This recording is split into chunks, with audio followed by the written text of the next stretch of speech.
우리 2017년 그때도 제 기억에 의하면 법무부 장관님께서 주로 총대를 매셔서 그렇지만 그때도 뭐 법무부, 기재부, 금융위 등등등등 관계가 합동회의를 했고 다른 이제 사실 경제부처는 다 입국 다물고 있고 법무부에서 손들고 이게 사기다, 맞겠다 그냥 이렇게 해서 간 거잖아요. 근데 그때도 제 생각했을 때 논란이 뭐였냐면 뭐 여러 가지 이유가 있습니다. 이유가 있는데 하나는 우리 국민들의 중요한 투자 수단이 박탈된다. 뭐 이런 주장을 하는 사람들도 한편에 있었고 또 한편에서는 뭐가 있었냐면 블록체인, 비트코인, 크립토 이런 게 엄청나게 미래의 혁신적인 기술과 인더스트리인데 이게 막 선진국도 다 뛰어나가는데 한국은 발목 잡아가지고 이거 어떻게 하려고 그러느냐. 그러니까 예를 들어 이번에도 지금 저기에 보면 왜냐면 우리 국내의 판단이 제일 중요해요. 그렇지만 사실은 우리는 늘 아주 오랜 기간 동안 선진국에서는 어떻게 했느냐. 이걸 굉장히 중요한 레퍼런스로 우리가 판단을 했잖아요.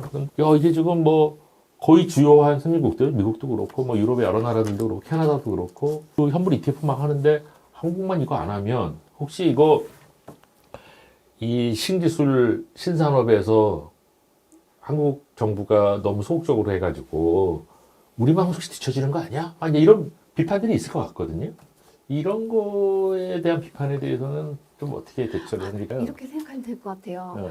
그 AI가 미래 기술이잖아요. 네네. 우리나라가 뭐 AI ETF를 거래를 많이 한다고 AI의 어떤 기술을 갖게 되는 건 아니잖아요. 물론 AI의 유명한 주식에 국부가 이제 노출되면서 같이 수익을 얻을 수는 있을 망정. 네네. 그래서 사실 비트코인이 뭐 미래 금융인간을 차치하고서라도 교수님 어떻게 생각하세요? 미래 혁신적인 기술? 그거는 아닌 게 아까 말씀드린 대로 BIS에서 굉장히 정리를 잘 해놨어요. 이 자체적인 가상자산 업계에서는 또 실생활에 이용되는 증명을 못한 거죠. 네. 그러니까 비트코인 2009년에 나왔잖아요. 네. AI 전에 나왔어요. 근데도 현재 지금 뭐 블록체인 어플리케이션 쓰시는 거 있으세요? 근데 없으시잖아요. 뭐 한동안 무슨 뭐 NFT인가 NTF인가 뭐 해가지고 뭐 미술품 투자도 할 수 있고 그것도 뭐도 할 수 있고 막 엄청 얘기들은 많았던 것 같은데. 그러니까 그게 코로나 붐 타고 잠깐 나왔다 또 사라졌잖아요. 그러니까 계속 이게 잠깐 유행이 타고 사라지고 하는 것을 계속 보여줬거든요. 네. 대중적으로 우리가 모두가 쓰는 블록체인 애플리케이션이 없기 때문에 사실상 비트코인 자체가 아까 그러니까 한국은행 총재님 말씀에 일맥상통해요. 네. 비트코인을 금융에 쓰기에는 여러 가지 불합리한 점이 이미 증명이 됐고 이제 그 기술을 이제 전통 금융권에서 가져다가 사용하는 법을 연구해 보자라는 게 이제 BIS랑 한국은행의 정책 방향이라고 생각을 하시면 돼서요.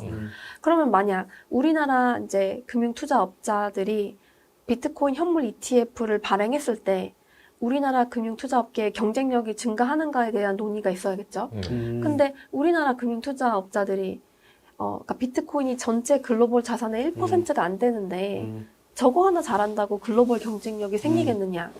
단순히 국내 투자자들한테 수수료를 받는 여러 가지 뭐 업이 생기는 거는 맞겠지만 저거 하나 해주는 것이 우리나라 금투업계의 경쟁력이 올라가는가라고 생각을 해보면 굉장히 미미하다라고 생각을 하죠. 네. 저도 이 생각하고 지금 비슷하게 갖고 있는데 우리 벤처 한다고 벤처 창투 엄청나게 돈 쓸어넣는데 창투 회사들만 잘 됐고 벤처는 지금 뭐 아주 처참합니다. 지금 아주 좋은 포인트인 것 같아요. 네. 경제학자들이 보통 갖고 있는 그런 포인트죠. 네. 투자하시는 분이 아주 답답해하시는. 그러니까요. 그러니까 네 저래서 안 된다 그래서. 근데 이제 저희는 그러니까 특정 업군을 보는 게 아니라 이제 전체를 보잖아요. 그래서 항상 이렇게 칭찬받기는 어려운 업군인 것 같긴 한데요. 그러니까 기본적으로 저렇게 해서 부가가치가 지금 얼마나 만들어지고 있는 거냐라고 하는 입장을 경제학자가 안 물어볼 수 없는 거죠, 그죠? 예. 맞습니다. 예. 크립토 업계에 계신 분들은 세상이 바뀌었고 경제학자들이 근데 막 말하자면 저 구석기 시대 때 그날하고 세상이 어떻게 돌아가는지도 모르고 뭐 신기술도 모르고 막 이제 이렇게 걱정 반 뭐 공격 반 뭐 이렇게 하시는 분들도 많을 거예요 사실은. 예. 사실 업계 분들은 한번 같이 오늘은 너무 비슷한 사람들끼리 모여가지고 좀 그런데 있었으면 뭐 좀 더 나았을 것 같네. 저는 진짜 그런 분들이랑 토론을 많이 해봤는데 네. 이 세계관이에요. 그래서 네. 세계관이 다르면 네. 토론이 안 돼요. 예. 그래서 그냥 정말 말씀하신 대로 그 업계에서 이 업을 하시는 분들께는 이게 어떻게 보면 가장 중요하죠. 네. 그러니까 사실 저는 게임도 마찬가지라 생각하거든요. 네. 그러니까 게임을 하시고 게임 좋아하시는 분들한테는 지금 그게 결과 게임 산업의 그 네, 게임. 네. 네네네. 그러면 그 게임도 플레이어들도 그 게임이 자기 세상에 굉장히 큰 부분을 차지하지만 네. 그냥 거시경제학적으로 봤을 때 그건 그냥 하나의 산업군에 네. 불과하잖아요. 네, 네.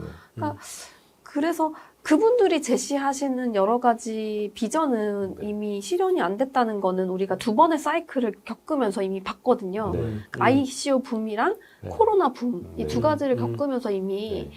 아니라는 걸 보여줬기 때문에 더 큰 뭐 블록체인계의 기술 발전을 보여주지 않는 한은 그냥 하나의 그냥 뭐 서브 산업 하나로 자리 잡을 것이라고 보여지죠. 그러면 앞으로 이제 이런 문제가 어떻게 정리될 거라고 교수님은 조금 예측해 보세요. 그러면은 제가 마지막으로 이 네. 비트코인 가격을 좀 보여드리려고 하는데 네.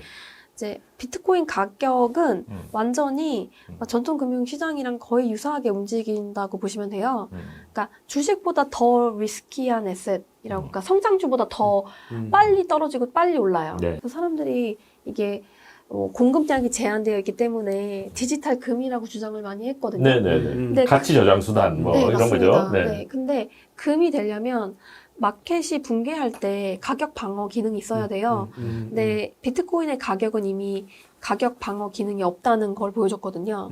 그렇기 때문에 비트코인은 해저가 아니라 이제 다이버시파이어다. 그러니까 결국 다른 위험 자산과 여러 가지 다른 코릴레이션을 갖는 자산을 막 섞으면 이 포트폴리오 최적화를 하는데 사용할 수 있잖아요. 그래서 비트코인은 가장 높게 봐봤자 기관 투자자나 개인들이 포트폴리오 최적화하는데 사용할 수 있는 위험 자산군의 하나로 이제 편입됐다고 이제 보시면 될 것 같아요.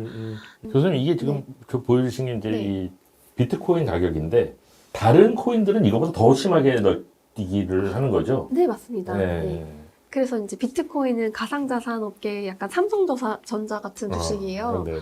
그래서 우리나라 개인 투자자분들은 비트코인도 무겁다고 투자 안 하세요. 그래서 아까 말씀드린 해결해야 될 과제는 이제 우리나라 금융기관들이 가상자산 업을 하는 것에 대한 허용을 어느 정도까지 할 것인가에 대한 논의가 좀 필요한 것 같고요. 근데 이런 걸 해봐야지 또 인력이 또 길러지고 회사 금융에서 경험도 쌓이고 이런 거 아닐까요? 그래서 금융기관들이 맨날 그렇게 막 말씀하세요. 우리는 아무것, 그러니까 뭐 지갑이라고 해서 네. 가상자산을 보관할 수 있는 그런 업을 하려고 해도 이걸 해봐야지 좀 기술이 늘 거 아니에요. 네. 근데 그런 거를 못하니까 우리가 이거를 전혀 손댈 수 없어서 좀 아쉽다. 네, 교수님 여기 보셨으니까 우리 뱅킹에서 보면은 네. 뭐 본질적인 그게 업인데 사실은 네. 우리나라 은행들은 그거 잘 못하지 않습니까? 네. 오래됐다고 해서 무슨 실용 평가를 하는 것도 아니고 뭐 그냥 담보 잡고 담보물 평가하고 뭐 회수하고 뭐 그런 것만 이제 주로 하니까 이것도 마찬가지로 시간 지난다고 될 것 같지는 않고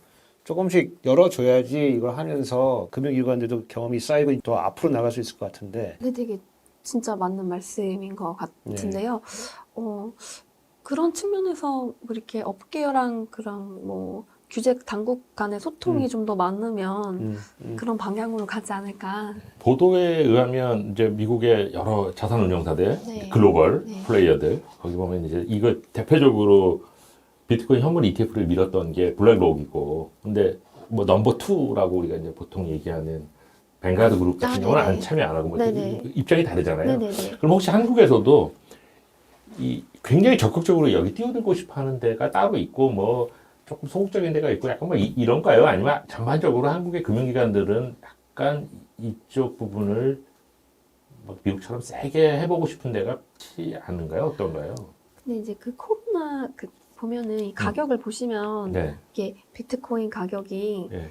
이제 어떻게 보면 규제 당국의 눈에 들어오기 시작한 게 네. 그 코로나 이후에 네. 미국의 이제 그 완화적 통화 정책 동안 네. 확 올랐잖아요. 네. 저 기간 동안은 모든 금융기관들이 하고 싶어 했었어요. 네. 정말 이거 정말 너무 하고 싶어서 네. 아마 제가 알기로 모든 금융그룹에서 다 관련된 부서를 만들고 네. 작업을 했었는데 저렇게 또 테라루나 사태 이후에는 네. 사실상 요즘은 예전만큼 그렇게 의지를 갖고 계신지는 모르겠지만 이 테라 루나라고 하는 게 이제 한국 회사가 친 사고잖아요. 이게 근데 글로벌 차원에서 상당히 중요한 의미가 있나요? 굉장히 중요한 사건입니다. 그런가요? 네. 그래서 정말 권도영 대표가 진짜 대단하다고 생각하는 게 네. 아마 한국 사람 중에서 제일 유명한 금융 범죄자 중에 한 명일 것 같습니다.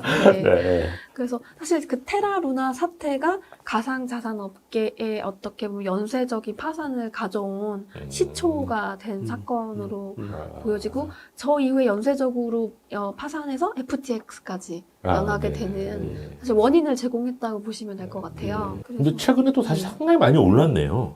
그래서 저는 근데 약간 염려스러운 게 한국 기사들 보면 계속 뭐 가격을 말씀을 많이 하시더라고요. 네. 근데 아마 비트코인이 5만 불 넘었으면 다른 성장주도 그만큼 다 올랐을 거예요. 비트코인이 5만 불이 비싼 건가? 뭐 6만 불이 비싼 건가? 이런 감이 전혀 없잖아요. 그런 상태에서 투자를 한다는 것 자체가 굉장히 위험하고 저로서는 아무런 기반 정보가 없으니까 차라리 다른 오히려 기업 같은 경우는 뭐 매출도 있고 네. 재무제표도 있고 기업 보고서도 있는데 비트코인은 아무런 정보가 없거든요. 네, 그래서 저는 오히려 이제 많은 사람들이 저 기간 있잖아요. 2016년에 네. 불과 뭐 100달러 있을 때 네. 샀다가 뭐 억만장자가 됐다. 그런 거에 대한 네. 로망을 품고 계신 분들이 더 많은 것 같아요. 네. 그러니까 근데 제가 생각했을 때 지금 과거와 같은 네. 그런 수익률을 달성하기에는 이미 비트코인도 네. 굉장히 시총이 거의 너무 커졌기 때문에 그러긴 어렵지 않을까 라는 생각이 드는데요. 그래서 참 저는 비트코인에 관한 정말 많은 사회적 논의가 우리에게 남긴 게 무엇인가 되게 흥미로운 것 같습니다. 네. 박선영 교수님 모시고 굉장히 흥미로운 얘기를 우리가 많이 했어요. 다들 뭐 어디서 들어는 봤지만 정확하게 내용이나 뭐 그 방향이나 이런 거에 대해서 잘 모르는 소위 그 비트코인 현물 ETF의 승인과 한국에서의 불승인 이거에 대한 여러 가지 논쟁들을 잘 짚어주셨는데요. 최근에 표면에서 일어난 논점이고 더 근저에는 비트코인이 뭐냐. 이 사실은 옛날에는 크립토 뒤에 나오는 게 커런시였다가 지금은 에셋이라고 했다가 뭐 이제 두 개가 혼재돼서 쓰잖아요. 그것처럼 여전히 이 크립토라고 하는 게 뭐냐에 대한 합의되지 않은 논쟁들이 많이 있습니다. 그래서 이창희 총재님도 그렇고 박 교수님도 그렇고 최소한 이제 약간 제가 얘기 들어보니까 이게 화폐는 아니다. 이런 얘기들은 이제 확산이 되고 있는 것 같아요. 물론 이제 여전히 그쪽에 굉장히 강한 하드코어에 계신 분들은 이게 언제고 달러도 다 대체하고 화폐가 될 거다 믿는 계시지만 대부분 이제 화폐는 아니라고 생각하시는 것 같고 그러면 이게 투자 자산인데 투자 자산이면 우리가 보통 생각하는 거는 아까 말씀하셨던 대로 이게 증권 아니면 상품이거든요. 근데 지금 미국에서 그 논의가 굉장히 많고 근데 우리는 증권도 아니라고 하고 상품도 아니라고 하고 그 증권도 상품도 아니기 때문에 기존의 전통적인 금융기관들이나 금융시스템에서 이걸 포괄하기도 상당히 어렵고 이런 상황이 있었는데 보통 이제 그걸 어떻게 해결할 거냐 뭐 이런 얘기들을 많이 하는데 박 교수님은 사실은 상당히 좀 더 냉정하게 과연 그게 바람직한 거냐부터 이제 사실은 한번 사회적인 논의를 해보자 이런 얘기를 해주셨고 또 사실은 여러 가지 우리가 그 이후에 있었던 제도적인 변화나 이런 거 보니까 상당히 불안한 것도 많습니다. 여전히 좀 더 근원적으로 이게 크립토라고 하는 게 뭐냐 그리고 블록체인이 뭐냐 그리고 이거에 우리 사회에서 혹은 뭐 세계 경제에서 뭐 한국 경제에서 어떤 의미가 있느냐에 대해서도 한번 조금 더 이렇게 표면에 있는 어떤 제도적인 변화 뭐 ETF 저거 하나만이 아니라 더 넘어서는 그런 거에 대해 연구도 엄청 많이 하시는 분이시니까 그런 얘기도 한번 좀 들어봤으면 좋겠다는 생각을 합니다. 그래서 저희가 이 경제하는 형님 코너를 만들었더니 일부에서 이 코너 이름에 대해서 문제 제기를 하시는 분이 계셨어요. 이게 너무 남성 중심적이다. 생각해보니까 우리가 약간 그랬나? 라는 반성도 있고 근데 저희가 형님이라고 한 거는 여성이 아닌 남성 이런 측면은 사실 없었고요. 좀 더 교수님이 학생들에게 말해주는 이런 스타일이 아니라 말하자면 좀 잘 아는 형이 잘 아는 동네 누나가 이렇게 동네 사람들하고 이렇게 젊은 사람들끼리 모여서 좀 설명을 친절하고 잘해주는 이런 취지였는데 아 형님이 이렇게 했다가 또 제가 한 방 먹었거든요. 그래서 앞으로 좀 더 많은 한국에도 굉장히 훌륭한 이 여성 경제학자들이 많이 계시니까 많이 모시고 그때는 경제하는 누님 그리고 남자분이 오시면 경제하는 형님 또 다른 성적 아이덴티티를 갖고 계신 분이 나오시면 그때 저희가 맞춰서 이름을 쓰도록 하겠습니다. 그리고 오늘 늘 잘 이끌어 주시는 우석진 교수님한테도 감사드리고 오늘 정말 흥미로운 주제 잘 발표를 해주셨는데 우리 박 교수님 이제 클로징으로 더 남거나 하시고 싶은 말씀 있으시면 네. 하시고 이제 정리하도록 하죠. 네. 네. 근데 제가 또 유튜브는 여러 번 나가봤는데 네. 이 경제하는 형님처럼 준비를 많이 하시는 프로그램은 처음이었어요. 사전 인터뷰도 해주시고 네. 또 질문과 답변에 대해서 충분히 네. 이제 고민을 해주셔서 너무 감사했고 언제든지 불러주시면 네. 무료로 출연하도록 하겠습니다. 네. 초대해주셔서 감사합니다. 네, 감사합니다. 우 교수님도 오늘 문제가 되는 그리고 이슈가 되고 있는 거를 이제 뭐 이론부터 역사부터 제도 그리고 뭐 함의까지 이렇게 일관성 있는 얘기 들을 수도 좋고요. 다음에 이제 좀 더 다른 주제로 또 모셔가지고 얘기 들으면 좋을 것 같습니다. 네, 감사합니다. 감사합니다.